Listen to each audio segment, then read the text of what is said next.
Kick off. We're going to finish Daniel next week and then start looking at Revelation the week after. All right, so chapter 2 specifically, right? Remember, this is the bronze statue, so review time. What do you guys remember about the story in chapter 2? So how did all of that work out? It was a dream. Whose dream?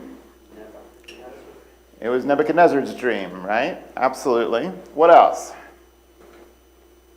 He asked his astronomer to tell him what the dream was, and then interpreted it. Yep.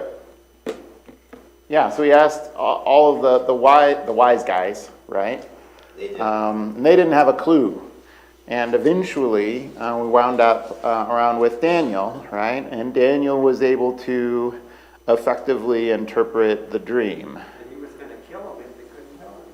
That's right. It was pretty important for Daniel to get this one right. Do we get any sense about how Daniel approached it from chapter 2?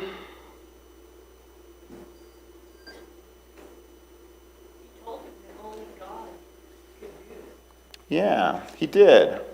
He did. And it doesn't say anything about kind of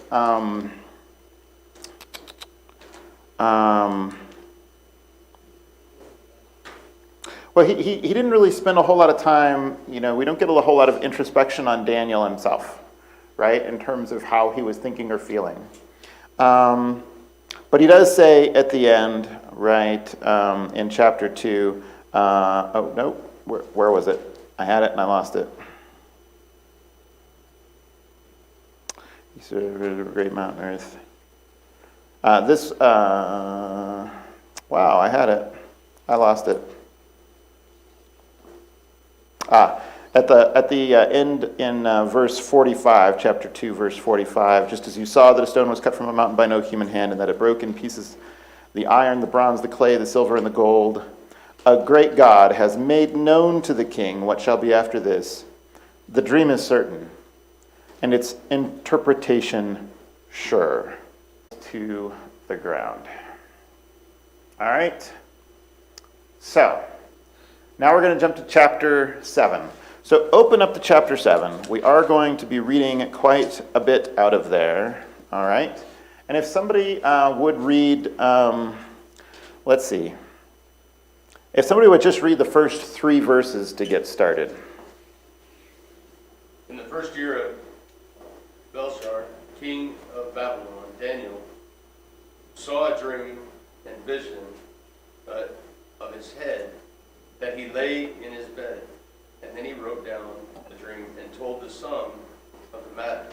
Daniel declared, I saw in my vision by night, and behold, the 4 winds of heaven were stirring up in the great sea, and 4 great beasts came out of the sea. Beasts came out of the sea. Different from one another. All right. Very good. So some key kind of starter pieces. These things are a little bit different, right? So this approach, what can we tell from this about where this occurred in terms of the order of things? Well, when it talks about the Great Sea, we're talking about the Mediterranean Sea. Okay, so before we even get there, what do we have for time reference in the first 3 verses? First year of Belshazzar. The first year of Belshazzar, right? So the end of the Babylonian and moving on to Medo-Persian. Right, so we're close to the end of Babylon, but we're back here, right? So if you remember at the end of chapter 6, right, we had Belshazzar and the writing on the wall, right? And all of those things taking place, all right? And we know that before that, right, when we look at, we had Belshazzar back in chapter 5, right, with the writing on the wall. And then after that, we had the Daniel and Darius, and the law made explicitly against Daniel and him getting chucked in the lion's den. How old did we say Daniel was about that time last week? Pretty old. Well about in his years. He's wearing out Medicare. That's wearing out Medicare. All right.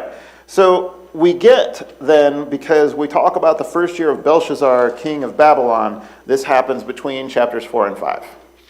So right away, we're non-chronological. So take your chronological whatevers and chuck them out for the rest of the book. We're going to bounce. Okay? So time-wise, as senior in years or so, maybe. Right? So Daniel's got 50 years of experience with Nebuchadnezzar. Nebuchadnezzar goes, its wings were plucked off, and it was lifted up from the ground and made to stand on 2 feet like a man, and the mind of a man was given to it. So, like a lion and had eagle's wings. What is this referring to? And how might we know? Yeah? Babylon and Nebuchadnezzar, right? So there's a lot, even within Scripture, we get lots and lots of comparisons. I think probably half a dozen or more comparisons where they're comparing Babylon and Nebuchadnezzar around the time, so in through Jeremiah, where we're getting the indications that the Israelites are going to be sent into captivity, right? And those verses, do I not have them? I had them. If I deleted them, that's unfortunate. But there's several verses, and maybe we'll pop back in there. But if they show up, sorry, I don't have my cheat sheet looking ahead because of all of our adventures this morning. And the palace was adorned with lions and wings, lions with wings, right? And so this piece here is from. It's in the Louvre, but it's a wall carving referring back to Babylon. I don't know that it was from Babylon. Hard to get a wall out of Babylon, but we've done those kinds of things before. So I'd have to. I don't know my notes. There you go. A lot of them are in the British Museum. Yeah, there's a lot in the British Museum. That one happens to not be there. And we've kind of seen some of that as we've looked at if you think that the gates of Babylon, right, the blue ones that we saw in the picture a few weeks ago, last week, or I think you did that one, Gordon. But just lions all over the place. Those are lions, not necessarily with wings, but I don't think. But anywho, lots of description there, a few verses in Jeremiah and Lamentation that kind of refer back to Babylon as being those things. So, okay. So that one refers back to Babylon. In fact, we get a little bit more of a hint of it later. And in fact, we'll talk about that next week. Chapter 8 tells us a little bit about chapter 7 and what the vision looked like. Oh, boy. I got this all mixed up. This isn't going to roll out the way I wanted to at all. Verse 5, and behold another beast, a second one like a bear. It was raised up on one side. It had 3 ribs in its mouth between its teeth, and it was told, arise, devour much flesh. So this one is referring to the Medo-Persian Empire. And I tried to toss a map on there to kind of give you a sense of the scope of the Medo-Persian Empire. So you can see, doesn't quite include Greece, comes out down through Egypt, up through Jerusalem, and then out to the east, a little bit past the Black Sea. You want kind of the places to kind of look on this to compare to the next one are right over here on the right. You can kind of see how it relates to the Black Sea. So it's all south of the Black Sea and kind of tucked in west of India. And then over here by Greece, you can see it just kind of wraps around in what would be kind of part of modern-day Greece, but stays pretty tight to the Black Sea. When we think about that in terms of the Medo-Persian border. So, let's see. Why do we think this is the Medo-Persian Empire? Other than chapter 8, don't cheat. I think chapter 8, it just tells us it is.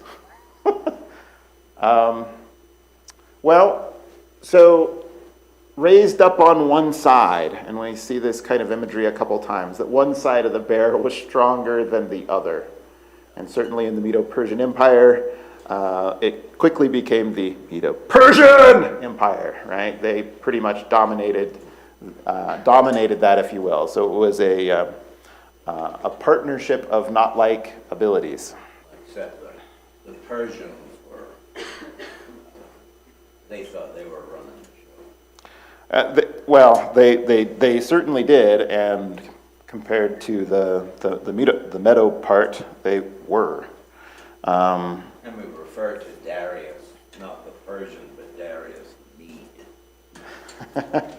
Yeah, and I think, as that got started, right, when we had the fall of Babylon and all those pieces, the Persians weren't yet quite fully in charge, if you will. So there was pieces there. So what do we make of the ribs? What do we make of the ribs? There's probably something associated with that. Yeah, that's the best that I could find. It seemed to make sense, right, when you put it in the context of devouring meat, devouring other nations. Certainly they did. You get people interpreting rightly or wrongly that the three ribs may have been three places, three kings. The list goes on. We don't get a whole lot of specification in other parts of the Bible as to how that tied back in, and there isn't like a clear cut piece, so a little bit hard to tell. All right, so then we move on a little bit because I'm pretty sure my image isn't fixed. And in verse 6, after this I looked, and behold, another like a leopard with 4 wings of a bird on its back. And the beast had 4 heads, and dominion was given to it. All right. So now we've got ourselves a leopard. Tell me about a leopard. What's a leopard like? Yeah. Fast, sleek, right? They're going to move quick. But to my knowledge, they only have one head. Yeah, they only have one head usually, and they don't usually have wings. When we think about giving something wings, what is it that we think we're giving them in terms of power? Yeah. Swiftness. Swiftness. I think about the what is it? The little. I'm sorry. I'm thinking of the cartoon Hercules and the little god with that runs quick. The messenger. He's got the wings. Pew, pew, pew, pew. Mercury. There you go. Yep. Thank you. That image just popped in my head of. All right, we'll try and stay more on topic here. Come on. So this is referring to Greece. All right, and if we look at the map boundaries, kind of with respect to what we talked about before, we get a little bit farther to the east. You can see it kind of incurs a little bit in India, and we don't. And then over on the Greece side, we've got a little bit more there, and then maybe a little bit more Egypt, and maybe a little bit. I don't think any of it went past the Euphrates, kind of towards the Persian Sea. But we get this sense that, right, we had Babylon, and then we had Medo-Persian, right, and now we've got Greece, which expanded the borders a little bit more. So it's not just that they were like. That the Greek Empire came in and established itself, and then the other stuff kind of wasted away, right? This is an important distinction for a little bit later. What's happened in each of these transitions is that the kingdom was truly, completely conquered, overrun, and transformed, right? Babylon as a kingdom ceased to exist and was replaced wholesale with Medo-Persian across the whole span of control. And their power and influence grew, and then they were lock, stock, and barrel replaced by Greece, right? And of course, who was it that was running the show for Greece that caused all this to happen? It was Alexander. How long did it take him to do it? About 12 years. It was fast. Speed, strength, and cunning, like Alexander's conquering of the Greek Empire, or that portion of the world, in just 12 years. So what in the world then is going on with 4 heads? Turn. 4 generals, Yeah. divided it. Yeah, so when... Alexander. Yeah, so it's 2 things. I found 2 different references. So the way that the Greek government was set up, it was built into 4 components. And so those 4 components kind of worked together. And then eventually when Alexander was done, 4 generals took over and they split the kingdom 4 different ways. So into 4 different parts. And really what we're seeing with these dreams and visions is the unfolding and the changing face of history Absolutely. to prepare for Christ.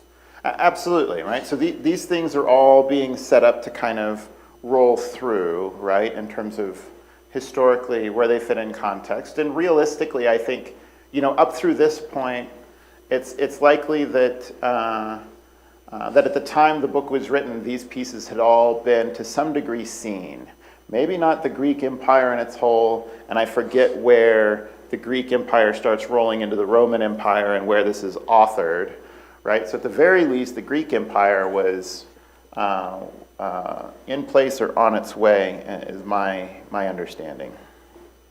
And I've already spoiled the next one. Verse 7, after this I saw in the night visions, and behold, a 4th beast, terrifying and dreadful and exceedingly strong. It had great iron teeth. It devoured and broke in pieces and stamped what was left with its feet. It was different from all the beasts that were before it, and it had 10 horns. I considered the horns, and behold, there come up among them another horn, a little one, before which 3 of the first horns were plucked up by the roots. And behold, in this horn were eyes like the eyes of man, and a mouth speaking great things. Now, what was the first beast?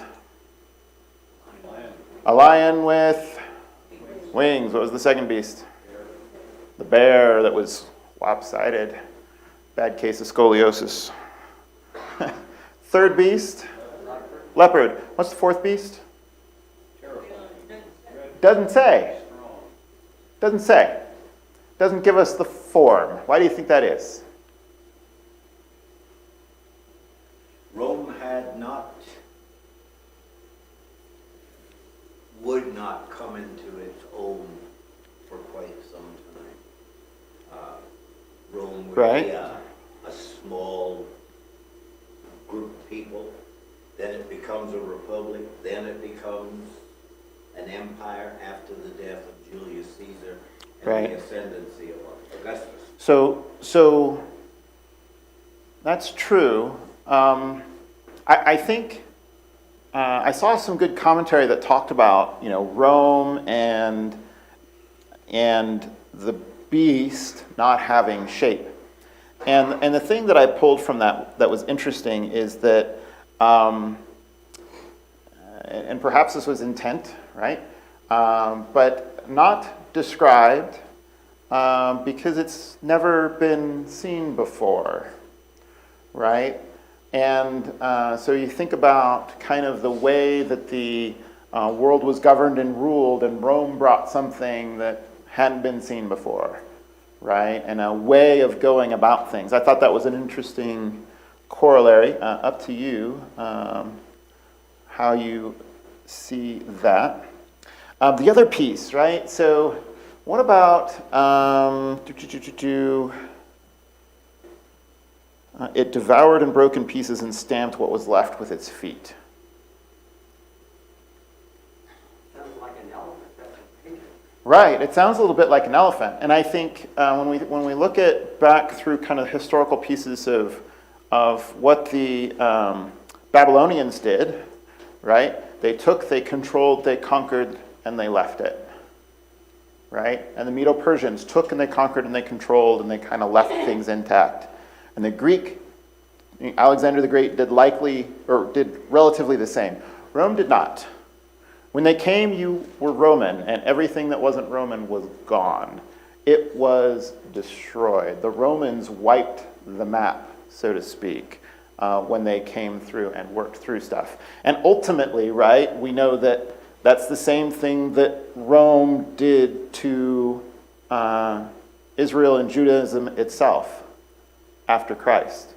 It looked to wipe it from the map. And from that perspective, right, we see Rome then being part of the series of events that leads us to Christ being the only way.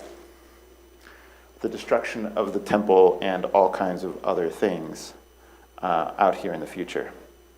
Okay? So, ruthless and conquering, destroys, pushes things out. Okay? Now, what about these 10 horns? What about these 10 horns? Any ideas about 10 horns? Could be 10 emperors, 10 kings.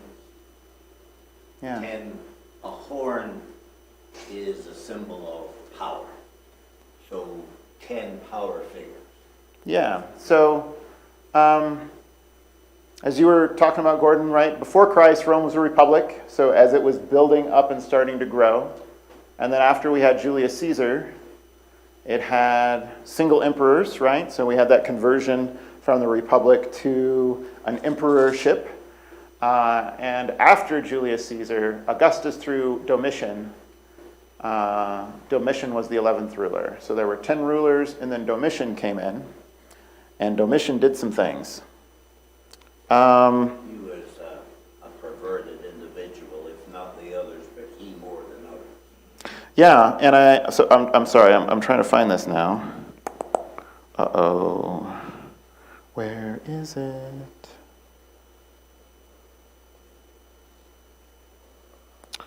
Oh no. Where is it that talks about...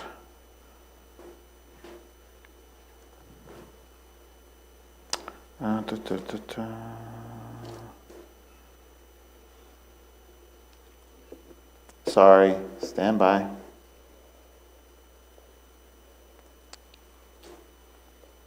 Okay, so we're going to have to jump ahead a little bit, all right? So just to kind of put things in context, because what we get, so for the overarching piece, we've got this initial set where we've walked through the 4 beasts, and then we're going to have the Ancient of Days show up, all right? And that's talking to the kingdom of God. And then Daniel's going to be, we're going to get a little bit of conversation from Daniel, and he's going to ask some questions, and he's going to get some clarification. And so during that clarification, Daniel's really interested in this last beast, right? This 4th beast. And in verse 25, we're getting this explanation. Verse 24 and verse 25, as for the 10 horns, out of this kingdom 10 kings shall rise, and another shall rise after them.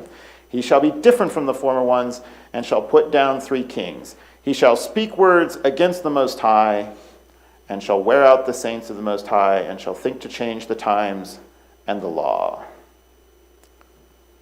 What does it mean to speak words against the Most High? Yeah. Blasphemy. Yeah. What did Domitian do? Put himself in. He put himself as God. He told his people, you shall refer to me as Lord and God. All right, What was interesting was, in the early days of Augustus, he refused the title of being called God. Yeah, there's we're not going to spend time there because that's its whole lesson in itself. But I think this is particularly interesting, right? So did we talk about, let's see, did we talk about when Daniel was written when we got started? I think you did. Do you recall when we talked about Daniel being actually pinned to parchment or parchment-like? We're looking at a chunk of, at least from the start of the vision to ending up with Rome, is 600 years. Right, but it wasn't written after Rome was gone, right? This was written far in advance, right? So at least 300 years before Christ, 400 years before Christ.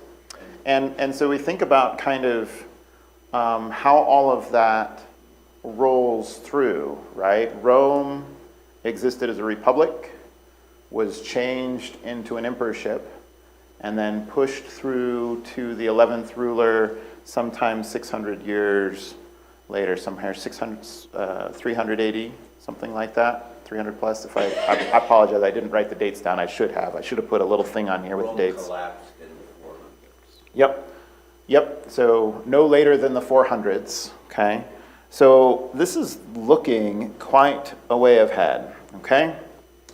And then we get to the next, so now rolling back, we're going to talk about in verse 9. So if somebody could read 9 through 14. 9 through 14. As I looked, thrones were placed, and the Ancient of Days took his seat. His clothing was white as snow, and the hair of his head like pure wool. His throne was fiery flames. Its wheels were burning fire. A stream of fire issued and came out from before him. 1,000,000 served him, and 10,000 times 10,000 stood before him. The court sat in judgment, and the books were opened. I looked then because of the sound of the great words that the horn was speaking. And as I looked, the beast was killed, its body destroyed, and given over to be burned with fire. As for the rest of the beasts, their dominion was taken away, but their lives were prolonged for a season and a time. I saw in the night visions, and behold, with the clouds of heaven, there came one like a son of man, and he came to the Ancient of Days, and was presented before him. And to him was given dominion and glory and a kingdom, that all peoples, nations, and languages should serve him. His dominion is an everlasting dominion, which shall not pass away, and his kingdom one that shall not be destroyed. Outstanding. Let's see. This I had, my next set of bullets don't take me here. So we're going to keep going and kind of read out. We'll see if we can do a little, no, we're just going to have to read it out. So in 15, as for me, Daniel, my spirit within me was anxious, and the visions of my head alarmed me. I approached one of those who stood there and asked him the truth concerning all this. So he told me and made known to me the interpretation of the things. These 4 great beasts are 4 kings who shall rise out of the earth, but the saints of the Most High shall receive the kingdom and possess the kingdom forever, forever, and ever. Then I desired to know the truth about the 4th beast, which was different from all the rest, exceedingly terrifying, with its teeth of iron and claws of bronze, which was devoured and broke in pieces and stamped what was left with its feet. And about the 10 horns that were on its head, and the other horn that came up, and before which 3 of them fell, the horn that had eyes and a mouth that spoke great things and seemed greater than its companions. And as I looked, this horn made war with the saints and prevailed over them, until the Ancient of Days came, and judgment was given for the saints of the Most High. And the time came when the saints possessed the kingdom. Thus he said, as for the 4th beast, there shall be a 4th kingdom on earth, which shall be different from all the kingdoms. It shall devour the whole earth, and trample it down, and break it to pieces. As for the 10 horns out of the kingdom, 10 kings shall rise, and another shall rise after them. He shall be different from the former ones. He shall put down 3 kings. He shall speak words against the Most High, and shall wear out the saints of the Most High, and shall think to change the times in the law, and they shall be given into his hand for a time, times, and half a time. But the court shall sit in judgment, and his dominion shall be taken away to be consumed and destroyed to the end. And the kingdom and the dominion and the greatness of the kingdoms under the heaven shall be given to the people of the saints of the Most High. The kingdom shall be an everlasting kingdom, and all dominions shall serve and obey them. Here is the end of the matter. As for me, Daniel, my thoughts greatly alarmed me, and my color changed, but I kept the matter in my heart. So, we have the Ancient of Days taking his seat. what's going on with time, times, and half a time? Sorry, my questions and notes here are a little out of order, so we kind of read the whole thing, and we're going to look at different pieces back and forth through that section. Why would we talk about time here?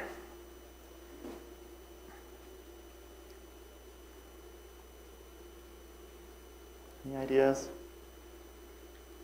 So we've gone through this set of different leaders, right? We had Babylon, Medo-Persian, and da, da, da, da, da. And what was characteristic about the Greeks? They were fast. It took 12 years, right? And it was in, the vision indicated fast things. Here we don't, right? In fact, we get an indication of time and time and time. And this idea that these next pieces are elongated in time. And certainly we think about the Roman Empire lasting 600 years to all the way get to this end point. And it's Daniel still telescoping from the present, his time, to the near time, and then way out there time. Right, and so when we think about it in that context, right, he's starting to think about from here, things are going to happen, and then he's pointing at eternity, right? Because ultimately that's what we're talking about, the kingdom that shall be an everlasting kingdom, right? No end. And so I kind of get that sense of like the image in my head is like taffy stretching, right? We've talked about these things that are going to come in short chunks, and they came in relatively short chunks, right? We think about these kingdoms occurring to some degree within Daniel's lifetime, and then pull the taffy out because we're going to be here for a while. And that's part of, I think, why Rome was such a terrifying beast, right? That this isn't 70 years in Babylon. This isn't a little bit with Medo-Persians and a little bit with the Greek Empire. This is 600 years, right? And so I think it's interesting that that's addressed, right, before it was 600 years. And the other piece that I think is really interesting when we look at this is that Rome really was the last great world empire, right? There's nothing else that has kind of popped up since that has managed to establish and maintain like that, right? It's not for lack of trying, So you take but it's not worked. Daniel 2:4, in the days of these kings, and when you bring that verse into what we're looking at here, you understand the complexity and the specificity Yeah. of what Daniel was prophesying. Yeah, it's he's looking at a lot of different pieces, right? He's showing how all of these things have run, and now we're getting into pieces that kind of move through, right? And so the clear indication here is that Rome, right? If we think about the order of the things, there's going to be one last great kingdom. It's going to last for a little while, and then it won't happen again. Nobody else is going to run things like Rome did, right? It's just not going to happen. So, some conclusions. What do you see as key differences with chapter 2? With chapter 2, it talks about an eternal kingdom coming, but in 7, we get a being. We get a what? We get a being. He looks like a man, Ah. and he's part of the Ancient of Days, so Mm-hmm. Yeah. we get the king. So this is really interesting, right? So the vision for Nebuchadnezzar was a kingdom's coming. The vision for Daniel was the Ancient of Days and the Son of Man, right? And a lot more, we're starting to get some of those specifics, right, that ultimately we're going to see a little bit more of when we get to chapters 9 and 10 next week. And that's going to be kind of lead turning towards Revelation. Okay? Well, with chapter 7 here, the Jews developed the doctrine of the two powers in heaven. We've got God sitting on the throne, and then this another person, this Son of Man, is coming to God, given all this power. Because of that, the two doctrine of the two powers. But once Christ Jesus claimed to be that second power. They got rid of that doctrine quick. Sure did. So that's interesting, Werner, the doctrine of two powers before Jesus was there. I'm going to spend some time and look at that. See, Jesus, before Caiaphas, he claimed to be that Son of Man. Yeah. So who interpreted the dream in chapter 2? Daniel. Who interpreted the dream in chapter 7? He kept it to himself. Well, he kept it to himself, but he was given the interpretation, right? So that caused me to hiccup a little bit, because if you look at 15 and 16, right? So I think about in chapter 2, right? Nebuchadnezzar brings the vision, and Daniel says, God provides the interpretation, and here is that, and here is his interpretation, right? I get this feel and sense from chapter 2, and really, you think about chapter 3, 4, 5, and 6 as well. I get a feeling of confidence from Daniel. Maybe that's misplaced, right? Maybe it is a little bit misplaced. But this is different. Verse 15. As for me, Daniel, I was confident. My spirit within me was anxious, and the visions of my head alarmed me. And in 28, here's the end of the matter. As for me, Daniel, my thoughts greatly alarmed me, and my color changed. This is very different. I think personally that's interesting. It concerned him greatly. So we're going to cruise through the end a little bit. Sorry. What does it mean when we see fulfilled prophecies? Right? The Bible, us, surely, is surely God's inspired word. Yep, should be is. How does that affect how we view the rest of the Bible? If God says the 11th king of an empire that only exists 600 years in the future will sin in a certain way, be destroyed, and his empire replaced and never rebuilt, and then it happens, what do you take from anything else? For the wages of sin is death, but the free gift of God is eternal life in Christ Jesus our Lord. Bank on it.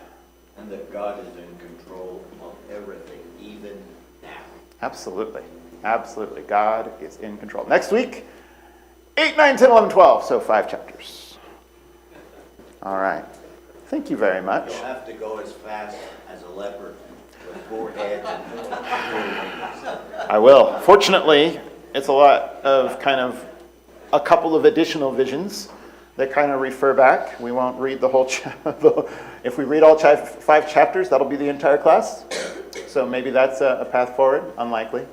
But we'll be touching on highlights for sure. So thank you very much. I appreciate it. My pleasure.